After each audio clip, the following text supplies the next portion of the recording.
नमस्कार मंडळी, तुमचं पुन्हा एकदा स्वागत आहे चवदार रेसिपीज या चॅनलवर। तर आज आपण जेवणात काय बनवलंय ते पाहूया।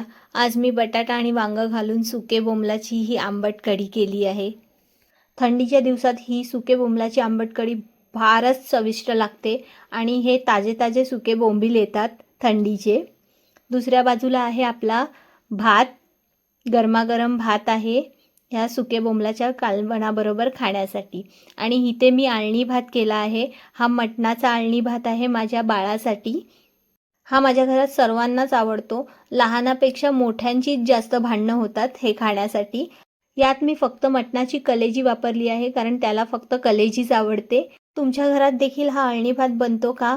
कमेंटमध्ये मला नक्की सांगा। हा आळणी भात मी एकदा कोल्हापूरच्या हॉटेलमध्ये खाल्ला होता, तेव्हापासून हा मला खूप आवडतो आणि ह्या मी नेहमी माझ्या बाळासाठी करतेच। आणि या आळणी भाताबरोबर खाण्यासाठी मी लिंबू आणि कांदा सुद्धा कापून ठेवलेला आहे। तर हे होतं आजचं जेवण, आळणी भात, साधा भात आणि सुके बोंबीलची आंबट कढी। कसा वाटला आजचा मेन्यू? व्हिडिओ आवडला असेल तर व्हिडिओला लाईक करा, शेअर करा आणि चॅनलला सबस्क्राईब करा।